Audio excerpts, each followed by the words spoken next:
Sam here from UFC Gym Oman. We've been talking about this idea of barbell theory where we've got one side we have rare and uncommon moves, and then we support them with like some really like fundamentally sound and really reliable moves. Today we're going to look at tripod passing. So this is just an over-under variation of a tripod pass. I started using this like effectively like maybe 4-6 months ago, but like it wasn't effective for me for like 10 years, and it's because I didn't have any solutions to the common problems that came up. Problems like the opponent getting a gable grip on your legs and hitting an inversion, absolute nightmare. Problems like butterfly sweeps, triangles that come off that bottom leg underneath yours, another absolute nightmare. People stiff arming your head, I didn't even have answers to that.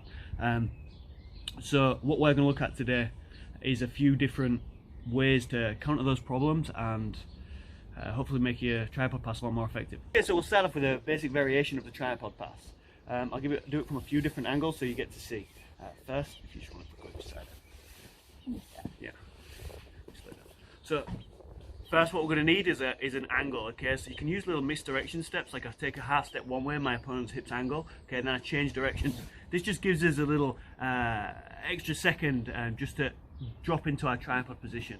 Okay, second look, we're going to look to slide our hip and shoulder, okay, into this crack here. If we can't get the hip line past, that's fine, we just load ourselves up on the butterfly hook. But if we can get the hip line past, it's going to give us more chance to pass because we've already beaten this knee line, which is a major part of guard retention.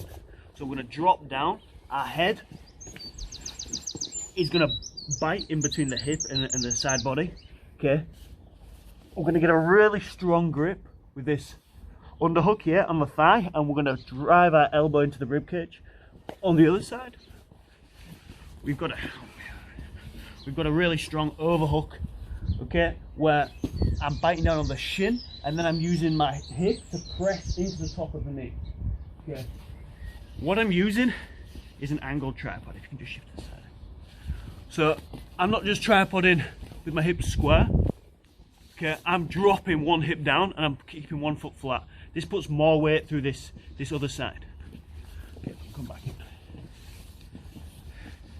So I've got my tripod, okay, I load up the butterfly hook, okay, and I start to compress the hook deep. Then from there, look, I'm going to look to slide my hip past the knee line, and then I'm going to start walking back. When I walk back here, I'm going to catch the shoulder, and then I'm going to pump into a leg ride. One of the main problems that you have when you pass your opponent's guard is they just stiff arm, and they don't let you get any upper body control. When you go to the leg ride, it just takes that problem straight out.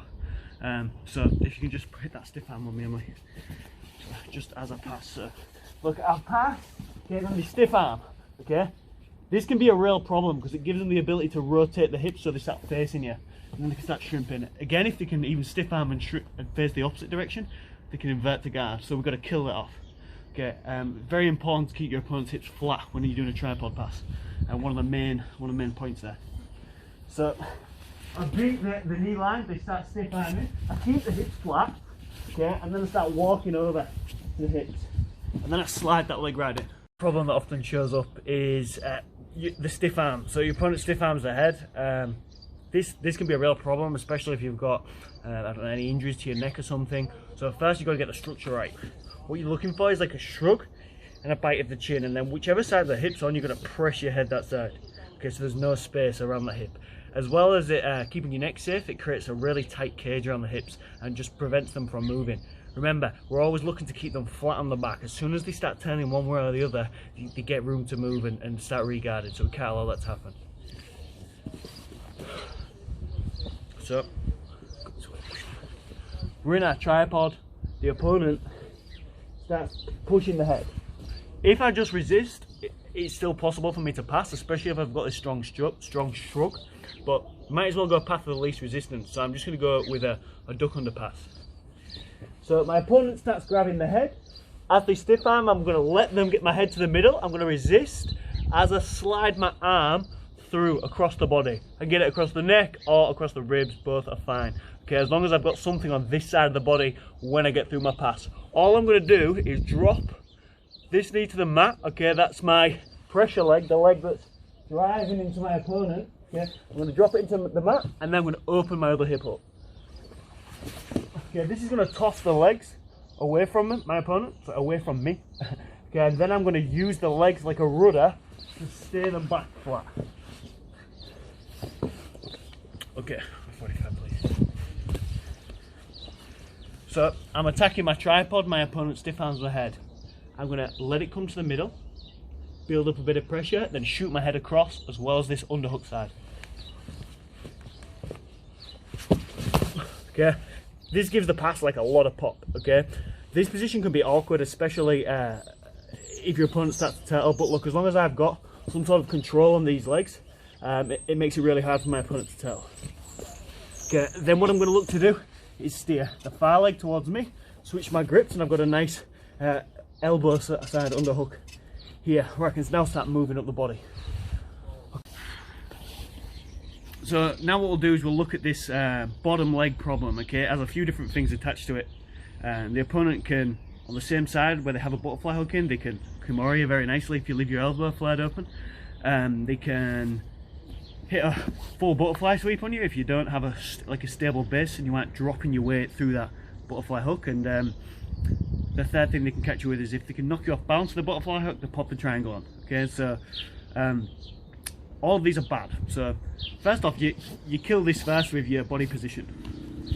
Okay. So if I have this hip down, okay, and my hip's at the top of the butterfly hook, this is much less of a problem. Okay, so the hook can't extend and it can't apply pressure and tip me over. The first thing they'll do to give this butterfly hook power is they'll just angle the hips just a little bit. Okay, so this is why it's very important to keep the hips square, right? So if you're in this position and your opponent angles the hip, look, now this butterfly hook becomes much stronger. From there they can sweep me over and now land in a mounted triangle, or they can elevate to a triangle choke from the bottom.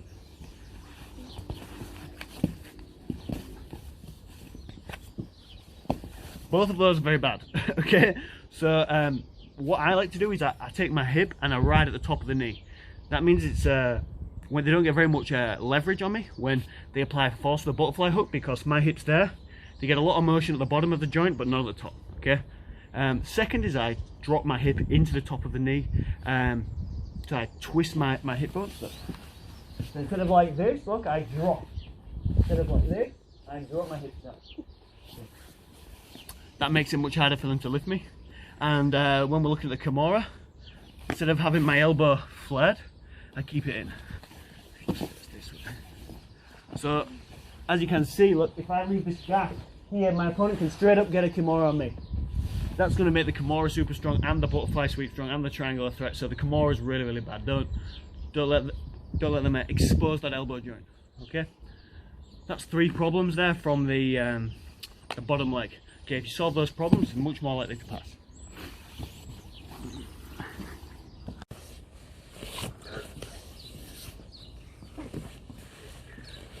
So this last one has become a lot more of a problem in recent years, I imagine, with all of the leg lock development. So this is something I was rolling with a guy up at ABT. He got a gable grip on my leg whilst I was tripoding on him. He passed that leg over my head and inverted over into a saddle and caught me with a heel hook. It was beautiful. So I need something to protect myself from that, right? So let's just look at what's happening on the gable grip side and then on the other side. So look, my opponent's going to get an underhook and the hand's connected to my leg. Look, so it's simple. If I bring my leg too close to that near side arm, I'm at massive risk for this technique. Hey, do you want to just apply the thing?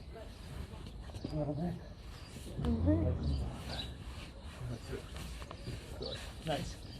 Now the heel hook's super close to being on, and I'm getting finished. Okay, so this is where it comes down to range management. I want to keep my leg just out of range, but I also need an angle that gives me a strong chance of passing, right? So I've got to use my kinesthesia. I've got to feel where this arm is, and if I can feel it reaching for it, I've got to hide my leg, and I do that like so. Take off my leg. So I turn my knee away from my opponent, and that makes it much harder for them to connect their hands together. Okay. The second thing I do, I want to just rotate around, is I keep my head pinned to the mat all the way.